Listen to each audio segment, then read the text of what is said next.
Welcome to the Class 4A Playoff Prediction Show here on Kpreps.com. I'm Mike Snow, and joining me as always from Kpreps.com is Matt Gilmore, Chet Copeland from Kansas-Sports.com, as well as Connor Nickel from the Hayes Daily News. We're going to predict all the playoff matchups here on Class 4A. Let's start first with the first one, Matt. Kansas City Piper host Jeff West. Who do you like? Well, Piper comes in just 5-4, but remember they had that great playoff run last year to the sub-state championship game. Still some talent around from that one. These two met in the first round last year, and Piper won 34-21, and I think they move on to the second round in this one. We'll stay with you, Matt. Spring Hill and Ottawa. A rematch of a game back in Week 6 that Ottawa won 20-17. Spring Hill has been he struggles in the regular season and then really plays well in district play the last couple of years. How about Ottawa, though? Let's take them to go to the second round. Great season for the Cyclones. Chet, Paola host Fort Scott. Really, this is a game that Fort Scott or Chanute really didn't want to lose because you got to go up and play Paola at Paola, a team that's very good in Class 4A in the past. Their only slip up on the year to Baldwin. I have Paola moving on in this matchup. Chet, Independence hosts Columbus. I think the game's going to be a lot closer than most would think. Independence has played a fairly tough schedule all year and really gotten it done in district, but I think Columbus is going to keep it on the ground. They have some good weapons on the outside in A.J. Randall, and I think Columbus will get it done in this matchup. Tonganoxie, Matt, hosts Bishop Ward. Who do you like? Well, it's interesting. Bishop Ward came into district play this year with a 33-game losing streak, and now here they are in the playoffs. Tongi beats them here, though. They already beat them 55-6 this season, and the Chieftains have too much. They move on to the second round. Chet, Baldwin takes on St. James Academy. Who do you like?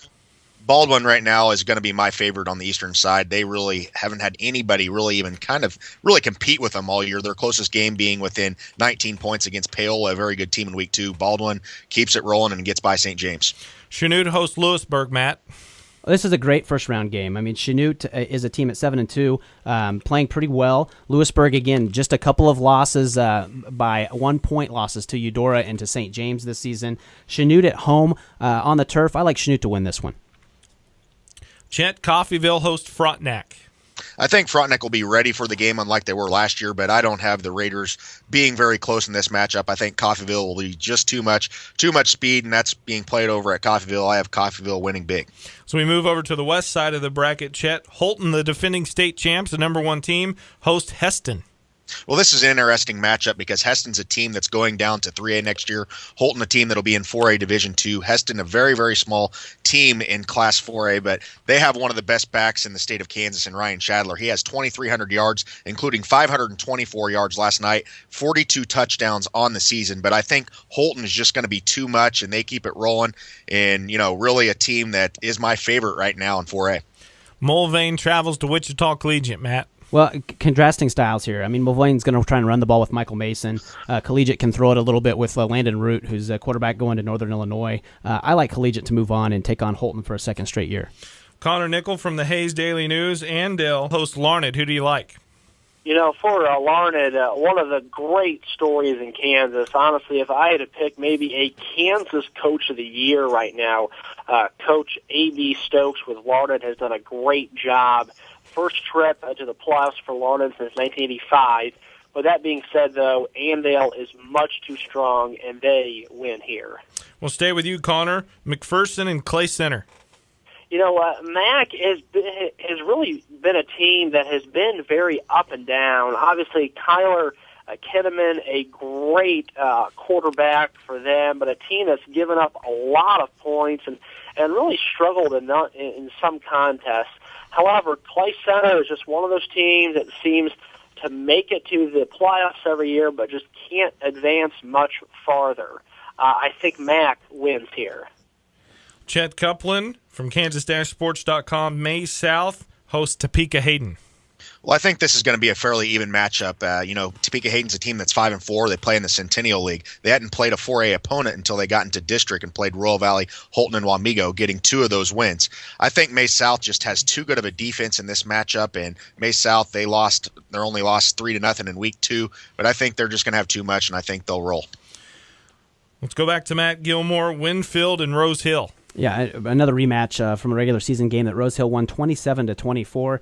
Not surprised if it's close again, and not surprised really if either team wins, but I'm going to take the Rockets to move on to the second round. Back to Connor Nickel from the Hayes Daily News, Ulysses and Bueller. I think this is going to be a very good matchup out west, but I think there's two big things in play here. One, Ulysses has struggled against really good offenses. The Crusaders have a really good offense. I do think the travel comes into play some here. So I expect this game to be close, but I just think that Bueller has way too much. And we'll stick with you, Connor, for our final matchup in the first round, Abilene at Goodland. Goodland's been a very surprised team. They've got a great spread offense. Trey Teeter, Coach Kent Teeter's son, is a sophomore, but actually started as a freshman, has put up some really good numbers here, but I think that Abilene is just a bit too strong. Let's move to the regional round and go back to Matt Gilmore, Piper in Ottawa. Well, two great stories here again. Piper with the great run last year, and Coach Brindle's team. I look for it to go another round and beat the Cyclones. Chet Paola in Columbus. I think this is going to be a competitive matchup, depending on where it's at, but I think Paola is just going to be too much, and the Frontier League keeps it going. Tonganoxie and Baldwin, Matt. Well, this is a great second-round matchup. I mean, Tonganoxie has weapons. Cole Holloway's an outstanding running back, and Ford, their quarterback, is a good player, but I think Baldwin has too much. Baldwin's a team that is really dangerous. You got Chad Berg at quarterback and Cornell Brown. I like the Bulldogs to move on. Chad, another matchup in the SEK League, Chanute and Coffeyville. They've already played each other once this year, and Coffeyville getting the upper hand in that 56-27, a game that looked closer than what the score was. Coffeyville, just too many weapons and too much speed. Coffeyville will move on. Holton will take on Wichita Collegiate, Matt. Well, Holton won this game last year 28-0, shut out Collegiate and really shut down their weapons. They controlled the ball. I look for them to do the same, and Holton moves on to the sectional round. Connor Andale plays McPherson. I think in this case, Andale, again, way too much talent across the board.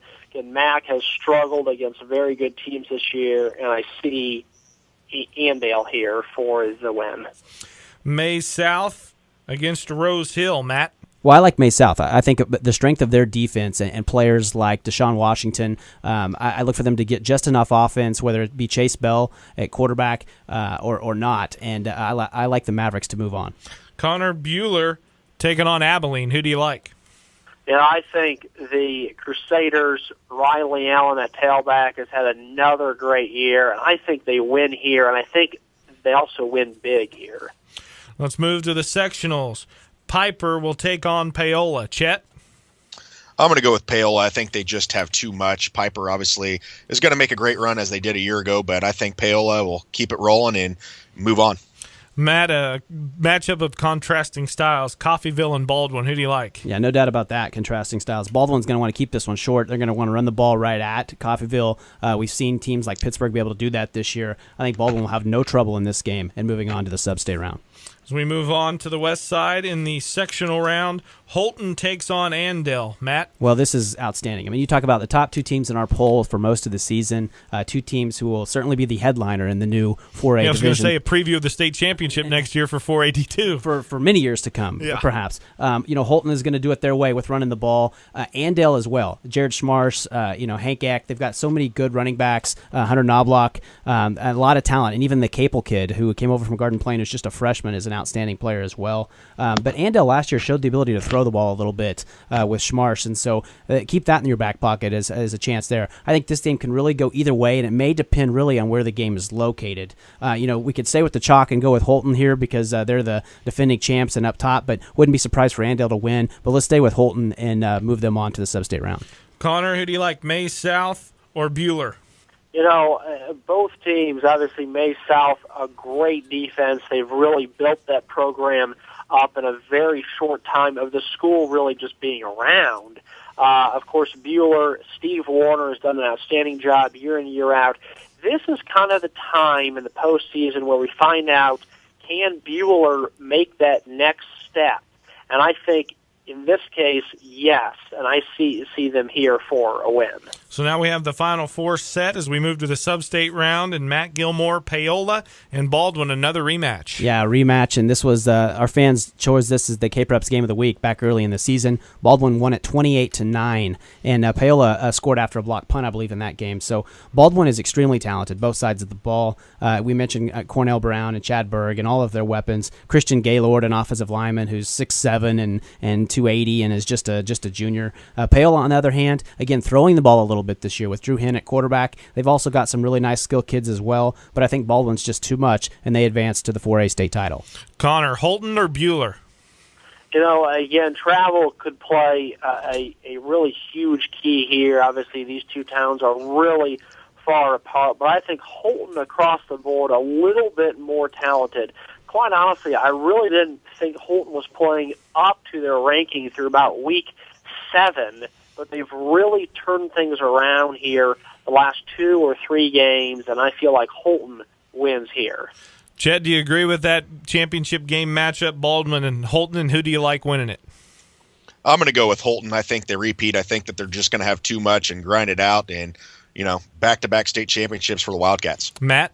I'll step outside the box here. I really think that Baldwin has the talent to win the 4A state title this year. The Frontier League team has beaten Holton before in a championship game. Think back Lewisburg a few years ago. I think this Baldwin team is as talented as any. Cornell Brown is a game breaker at running back. They've got Coach Berg's son Chad at quarterback, as I mentioned. It could go either way, and I think it's going to be a great game. Two really similar type of teams, but I'm going to step out of the box and pick Baldwin here. Connor, who do you like? I think that Baldwin's got a great chance, but Holton just finds a way. Sometimes it's not pretty. Sometimes it's low-scoring games. I think back to that 12-10 game earlier this season. I think this is going to be a very low-scoring, and it's going to be a struggle. But I think Holton finds a way to win again. That concludes our playoff predictions for Class 4A here on Kpreps.com.